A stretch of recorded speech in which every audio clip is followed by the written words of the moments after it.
காலை நேரம். இன்று பொங்கல் நாள். இளஞ்சிவப்பு பட்டுப்புடவை, அழகான நகைகள் அணிந்து பசு கோமுத்துலட்சுமி மகிழ்ச்சியாக எழுந்தார்.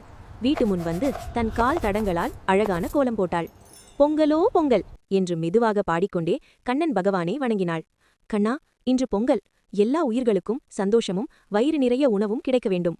திடீரென்று புல்லாங்குழல் சத்தம். கண்ணன் பகவான் முன் தோன்றினார்.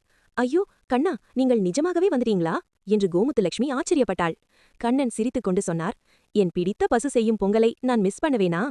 இருவரும் சேர்ந்து சர்க்கரை பொங்கல் சமைக்க ஆரம்பித்தார்கள். பொங்கல் பாத்திரம் கொதித்து மேலே வந்தது. பொங்கலோ பொங்கல்! கண்ணன் சற்று ரகசியமாக அதிக சர்க்கரை சேர்த்தார்.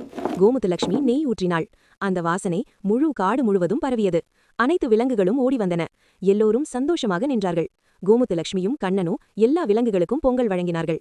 கண்ணன் ஆசிர்வாதத்தால் பொங்கல் எப்போதும் குறையவே இல்லை. எல்லா விலங்குகளும் நடனமாடி சொன்னார்கள், ஹாப்பி பொங்கல் கோமுத்துலட்சுமி. போகும் முன் கண்ணன் சொன்னார், உணவை பகிர்ந்தால் அன்பு பெருகும். அதுவே உண்மையான பொங்கல். கேமராவை பார்த்து கோமுத்துலட்சுமி சிரித்தாள். அனிமோ லாவ்ஸ் நண்பர்களே, எல்லாருக்கும் இனிய பொங்கல் நல்வாழ்த்துக்கள்.